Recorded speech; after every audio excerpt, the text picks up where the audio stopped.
اس سلسلہ اجتماعات کے اعتبار سے الوداعی تحفہ ہوگا. اب میں آغاز کر رہا ہوں. پہلی بات،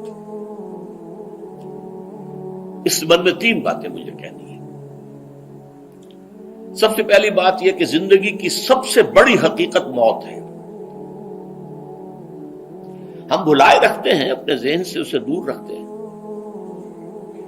لیکن واقعہ یہ ہے کہ زندگی کی سب سے بڑی حقیقت موت ہے. خدا کے منکر پیدا ہوئے ہیں، لیکن موت کا انکار کرنے والا تو کوئی پیدا نہیں ہوا.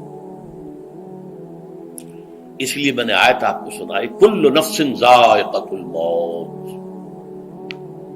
ہر سی نفس کو موت کا مزہ چکھنا ہے، ہر جاندار کو موت کا مزہ چکھنا ہے. ثم الینا ترجعون، پھر ہماری طرف لوٹا دیے جاؤ. تو زندگی کی سب سے اہم حقیقت موت، اور موت کے بعد رجوع اللہ، آخرت. یہ سب سے بڑی حقیقت ہے. ایک حقیقت سب مانتے ہیں، سب جانتے ہیں، دوسری حقیقت کے اوپر پردہ پڑا ہوا ہے. میں نے اس اعتبار سے نوٹ کیا، یہ الفاظ قرآن میں 3 مرتبہ ہے. کل نفس ذائقۃ الموت، ہر جاندار کو موت کا مزہ چکھنا ہے. انبیاء اس سے مستثنا نہیں رہے، رسول اس سے مستثنا نہیں رہے، اولیاء اللہ مستثنا نہیں رہے. وقتی طور پر استثناء حضرت عیسیٰ کا ہے کہ ابھی وہ زندہ ہیں، لیکن عیسیٰ یاتی علیہ الموت، حضور نے فرمایا عیسیٰ پر بھی موت آئے گی. جب دوبارہ آئیں گے، زمین پر اتریں گے، پھر اس کے بعد ان پر موت وارد ہوگی. ان کی نماز جنازہ پڑھی جائے گی، انہیں دفن کیا جائے گا حضور کے پہلو میں. شادی بھی کریں گے، اولاد بھی ہوگی. باقی تو یہ ہے کہ کل نفس ذائقۃ الموت، سب کو موت کا مزہ چکھنا ہے. عیسیٰ بھی بالآخر اس سے مستثنا نہیں رہیں گے. بلکہ قرآن میں ایک جگہ کہا گیا ہے افإن مت فهم الخالدون. کیا ہے نبی، اگر آپ کا انتقال ہو گیا تو یہ کیا ہمیشہ رہیں گے؟ کون ہے دنیا میں جو ہمیشہ رہے؟ انتقال تو ہونا، آپ کا بھی ہونا ہے. انک میت وانہم لمیتون. یہ تو مختصر ترین الفاظ تھے. اس سے آگے بڑھیے، سورہ انبیاء میں فرمایا کل نفس ذائقۃ الموت وَنَبْلُوكُمْ بِالشَّرِّ وَالْخَيْرِ فِتْنَةً وَإِلَيْنَا تُرْجَعُونَ. ہر جاندار کو موت کا مزہ چکھنا ہے، اور اس سے پہلے پہلے ہم تمہیں آزماتے رہیں گے، خیر کے ذریعے بھی، بھلائی دے کر، صحت دے کر، دولت دے کر، اولاد دے کر، شہرت دے کر، اور برائی کے ذریعے سے بھی، تنگ دستی دے کر، بے عزتی دے کر، اہانت دے کر، ذلت دے کر. وَإِلَيْنَا تُرْجَعُونَ، اور پھر ہماری طرف لوٹائے جاؤ گے. یہ وہ دوسری حقیقت جو میں نے کہا کہ جس پر پردہ پڑا ہوا ہے، بہت بڑا پردہ ہے. لوگ یہی سمجھتے ہیں کہ یہی دنیا کی زندگی ہے. قرآن کہتا ہے إِنَّ الدَّارَ الْآخِرَةَ لَهِيَ الْحَيَوَانُ لَوْ كَانُوا يَعْلَمُونَ. یہ تو آخرت والی زندگی ہے جو اصل زندگی ہے، کاش کہ انہیں معلوم ہوتا. اس سے بھی زیادہ تفصیل سے یہ آل عمران میں آئی آیت كُلُّ نَفْسٍ ذَائِقَةُ الْمَوْتِ وَإِنَّمَا تُوَفَّوْنَ أُجُورَكُمْ يَوْمَ الْقِيَامَةِ. ہر جاندار کو موت کا مزہ چکھنا ہے، اور پھر تمہیں پورا پورا تمہارا اجر اور بدلہ دے دیا جائے گا قیامت کے دن. فَمَنْ زُحْزِحَ عَنِ النَّارِ وَأُدْخِلَ الْجَنَّةَ فَقَدْ فَازَ. جو کوئی آگ سے بچا لیا گیا اور جنت میں داخل کر دیا گیا، وہ تو کامیاب ہو گیا. اللہم ربنا اجعلنا منہم، اللہم ربنا اجعلنا منہم، اللہم ربنا اجعلنا منہم. وما الحیات الدنیا الا متاع الغرور. اور دنیا کی زندگی تو سوائے دھوکے کے سامان کے اور کچھ نہیں ہے. دھوکہ کس معنی میں؟ یہ تمہیں اصل زندگی سے غافل کر دیتی ہے. تم کہیں سفر پر جا رہے تھے، تمہارا کہیں گھر تھا، تمہیں واپس آنا تھا، تم راستے ہی میں کسی دلچسپی میں ایسے مگن ہوئے کہ گھر بار سب بھول گئے. یہ تو تمہارا عارضی سا سفر تھا، تم نے اسی کو اپنی منزل بنا لیا، اپنا ٹھکانہ بنا لیا. تو دھوکہ دیا اس نے تمہیں. ویسے دنیا کی زندگی دھوکہ نہیں ہے، بڑی حقیقت ہے. اس لیے کہ حضور نے فرمایا انما الدنیا مزرعۃ الآخرہ. یہ دنیا آخرت کی کھیتی ہے. یہاں بو گے تو وہاں کاٹو گے، یہاں کچھ کمائی کرو گے تو وہاں اس کا بدلہ ملے گا. اس اعتبار سے دنیا بہت بڑی حقیقت ہے، ایک ایک لمحہ بہت بڑی قیمتی شے ہے، لیکن اگر یہ دنیا تمہیں آخرت سے غافل کر دے تو اس سے بڑا دھوکے باز کوئی نہیں۔ یہ اصل دجال ہے۔ میں نے تقریباً 60 برس کی عمر کو جب میں پہنچا تھا تو موت کا انتظار شروع کر دیا تھا۔ میرے قریبی احباب کو معلوم ہے، میں کہتا رہا، یہ بھی کہتا رہا کہ بھائی میں اپنے حصے کا کام کر چکا ہوں، جتنی صلاحیت اللہ نے دی تھی، جتنی بھی میرے اندر استعداد تھی، میں اس کو بھرپور طریقے پر استعمال کر چکا ہوں۔ دم واپسی برسرے راہ ہے عزیز و اب اللہ ہی اللہ ہے، یہ میرا معاملہ رہا ہے 60 برس کی عمر سے۔ اس کے بعد اللہ نے مزید 14 برس دیے ہیں۔ یہ نافلۃ لک کے درجے میں میں کہتا ہوں، اس کا اللہ کا عطیہ خصوصی ہے، نفل ہے، ہمیشہ کہتا رہا ہوں۔ مسنون زندگی تو 61 برس ہے ہمارے حساب سے۔ علامہ اقبال کے بارے میں سنا ہے کہ رویا کرتے تھے کہیں میری عمر حضور کی عمر سے زیادہ نہ ہو جائے۔ وہ 6 مہینے کم ہی رہی ہے حضور کی عمر سے۔ جو حضور کی عمر تھی وہی حضرت ابو بکر کی، وہی حضرت عمر کی، وہی حضرت علی کی۔ ہاں، حضرت عثمان 82 برس کے ہوئے ماشاءاللہ۔ پھر یہاں کے مجددین میں سے وہی عمر حضرت شیخ احمد سرہندی کی، وہی شاہ ولی اللہ دہلوی کی۔ ہاں، شیخ عبدالحق محدث دہلوی رحمۃ اللہ علیہ 82 برس کی عمر۔ لیکن یہ میں کہا کرتا تھا مسنون عمر تو 61 برس ہے، جسے ہم 63 کہتے ہیں، وہ اصل میں ہمارے حساب سے 61 بنتا ہے۔ وہ 63 قمری ہے، جو 9 دن کم ہے، قمری سال جو ہے وہ شمسی سال سے۔ بہرحال میں اس وقت سے منتظر تھا، لیکن جو بھی وقت اللہ نے دیا ہے، اللہ کا شکر ہے، وہ مفید کاموں میں لگا ہے۔ ان میں خاص طور پر میں سمجھتا ہوں کہ اللہ کا مجھ پر سب سے بڑا احسان، اور مجھے پر نہیں، بہت بڑے پیمانے پر لوگوں پر جو احسان ہوا ہے، وہ میرا 1998 کا دورہ ترجمہ قرآن ہے جو کراچی میں ہوا تھا۔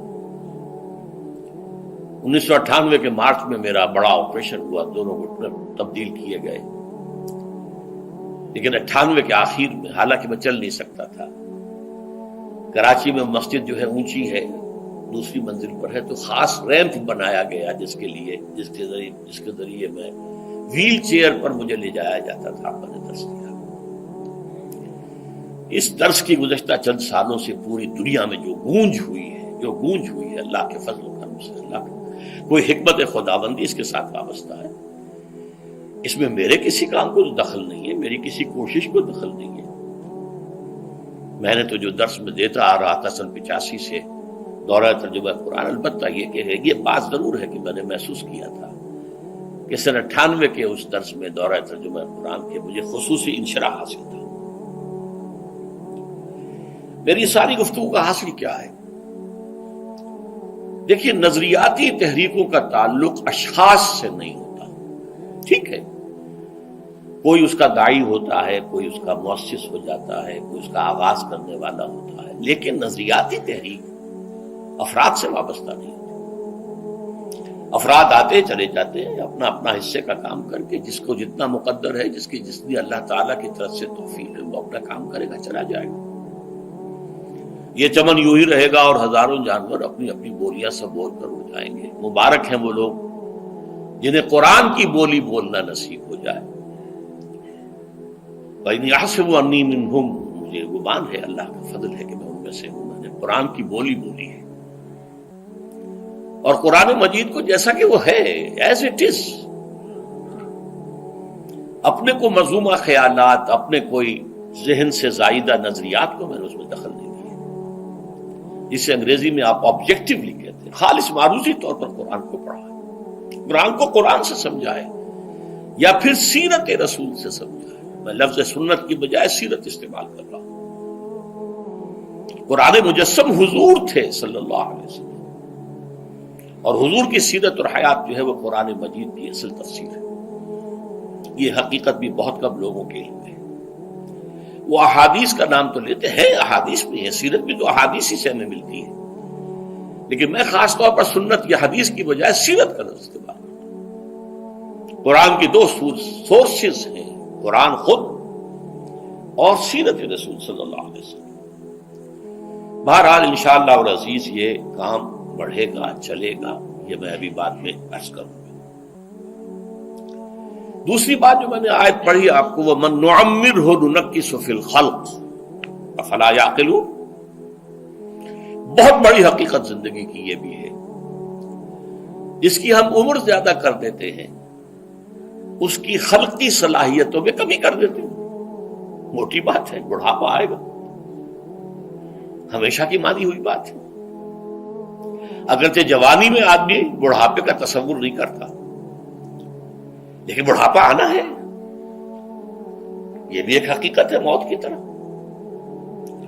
غالب نے کہا تھا مزمحل ہو گئے قوائے غالب، اب عناصر میں اعتدال کہاں۔ ایک صاحب نے مجھے شعر سنایا تھا، ابراہیم صاحب تھے ٹونک کے رہنے والے، ذوف پیری بڑھ گیا جوش جوانی گھٹ گیا، اب عصا بنوائیے نخل تمنا کاٹ کر۔ یہ تمنائیں جو ہیں طول العمر، انہیں کاٹو، اب گئی جوانی، امنگوں والا دور گیا، اور یہ جو تمناؤں کا پودا ہے اس میں سے لکڑی لے کر عصائے پیری بنوا لیجیے۔ اب بڑھاپے کے لیے ایک عصا درکار ہے۔ بڑا پیارا شعر ہے، ذوف پیری بڑھ گیا جوش جوانی گھٹ گیا، اب عصا بنوائیے نخل تمنا کاٹ کر۔ ابھی 2-3 دن ہوئے ہیں یہاں پر جو خانہ فرہنگ ایران ہے اس کے ڈائریکٹر آئے تھے، انہوں نے فارسی کا ایک شعر سنایا، بڑا پیارا شعر ہے۔ در جوانی گفتم کہ شعر شعر است اگرچہ پیر بود۔ جوانی میں میں یہ کہا کرتا تھا کہ شعر تو شعر ہی ہوتا ہے، چاہے بوڑھا ہو جائے، بوڑھے ہونے سے اس میں کیا فرق واقع ہو جائے، شعر شعر است گرچہ پیر بود۔ چوب پیری رسیدم، جب میں خود پیری اور بڑھاپے کو پہنچ گیا، دیدم، تو مجھے یہ بات نظر آئی کہ پیر پیر است گرچہ شعر بود، بوڑھا بوڑھا ہی ہوتا ہے چاہے وہ شعر ہی کیوں نہ ہو۔ تو یہ بڑھاپا جو ہے یہ زندگی کی دوسری بڑی حقیقت ہے۔ اس کا ایک اثر تو سب کو معلوم ہے، قوائے غالب جو میں نے کہا، بڑھاپے کا عام نتیجہ جسمانی ضعف، سب جانتے ہیں، لیکن مجھ پر اور کچھ اور لوگوں پر بھی خاص طور پر اس کا جو ایک اثر ہوتا ہے، یہ مجھ پر ہوا ہے، وہ ہے یادداشت کی کمزوری۔ اور یہ میں کئی سال سے محسوس کر رہا ہوں، میری پرانی یادداشت بڑی مضبوط ہے، قوی ہے، اس میں کہیں کوئی کمی نہیں ہے، لیکن ریسنٹ پاسٹ کی چیزیں جو ہے، پچھلے 5-6 سال کے واقعات مجھے یاد نہیں رہتے، اشخاص سے ملا ہوں اور دیکھ کے پہچان لیتا ہوں، کئی بار ملاقات ہوئی ہے، نام یاد نہیں آتا، تاریخیں اور اشخاص کے نام کے اعتبار سے تو خاص طور پر کئی سال سے میری جو میموری ہے وہ امپیئرڈ ہے، اور میں محسوس کرتا رہا ہوں کچھ عرصے سے کہ عین تقریر کے دوران محسوس ہوتا بلیک آؤٹ ہو گیا، اور مجھے سلسلہ کلام جوڑنے کے لیے سوچنا پڑا، بعض اوقات 1000 کروڑ مرتبہ بولے ہوئے الفاظ غائب، اب چاہے کتنا ہی زور لگا لوں وہ لفظ یاد نہیں آئے گا، ہاں تھوڑی دیر کے بعد خود بخود یاد آ جائے گا۔ میرے اس آپریشن سے اب کچھ عرصے پہلے تک جو میری تقریریں یہاں ہوئی ان میں بہت سے لوگوں نے نوٹ کیا، میری تقاریر میں اب وہ روانی نہیں رہی تھی، وہ جو کراس ریفرنسز آیا کرتے تھے،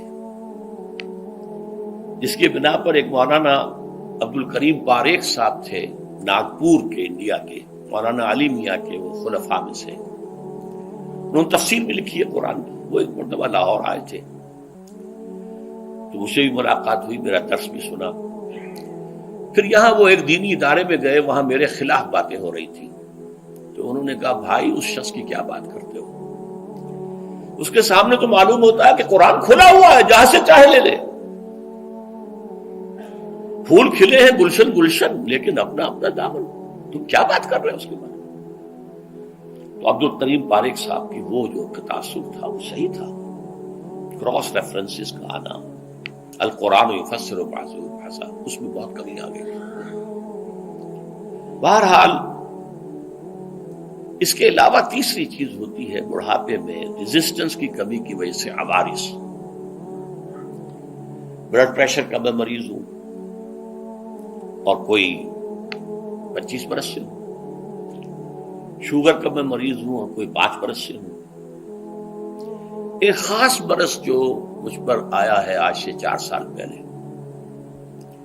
اس کی ایک تاریخ ہے.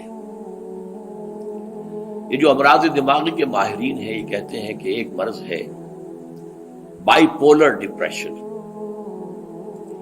انسان میں کبھی تو انشراح ہوتا ہے، ایکٹیویٹی ہوتی ہے، سوچتا ہے اور ایکٹیو کرنے کے لیے، گفتگو کے لیے، بھاگ دوڑ کے لیے طبیعت میں آبادی ہوتی ہے.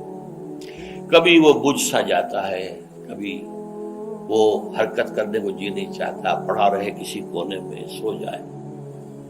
تو یہ بائی پولر معاملہ کہلاتا ہے، یہ ویو چلتی ہے. اچھا، یہ ہے ہر انسان میں، جسے ہم عام طور پر کہتے ہیں موڈ آف ہے بھائی میرا مجھ سے باتیں کرو. تو یہ موڈ کا آف ہو جانا، آن ہو جانا، یہ عام آدمی میں بھی ہوتا ہے. لیکن جو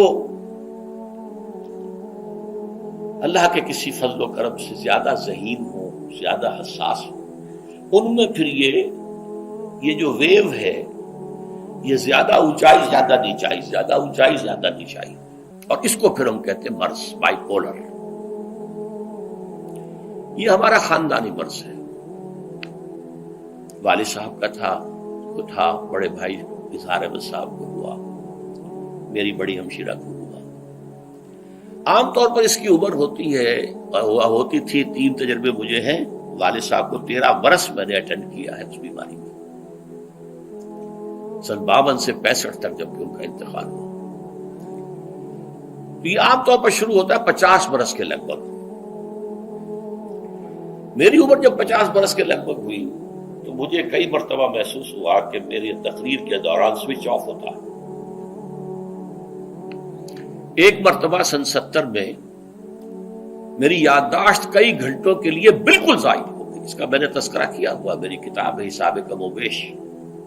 جو کیفیت مجھ پر گزری تھی، جس کرب کے عالم میں وہ چند گھنٹے مجھ پر گزرے تھے، میں انہیں الفاظ میں بیان نہیں کر سکتا. آدمی خراب ہے، نہ ابتدا کی خبر ہے نہ انتہا معلوم، کچھ بھی نہیں. میں جب 50 برس کا ہوا اور یہ ایک مرتبہ مجھے جھٹکے لگے مسجد سمن آباد کے اندر، تو میں نے ڈاکٹر رشید چودھری صاحب سے، وہ میرے والد صاحب کے بھی معالج رہے تھے، میں نے ان سے کہا کہ یہ ڈینجر زون میں داخل ہو گیا ہوں. ان کا نہیں، آپ کو یہ نہیں ہوگا، اس لیے کہ آپ اللہ کے کتاب کی خدمت کر رہے ہیں. تو ان کی یہ بات تو پارشلی ٹروتھ نکلی کہ 70 برس کی عمر میں مجھ پر یہ 20 برس اللہ تعالیٰ نے مجھے اس میں ایک بونس دے دیا. 70 برس میں ظہور ہوا. اس کا ایکسائٹنگ کاز بنا ہے افغانستان میں جو حادثہ ہوا طالبان کے ساتھ. اتنا صدمہ مجھے تھا، ایک دم بیٹھ گیا. یہ چیز جو ہے ابھی کنٹینیو کر رہی ہے.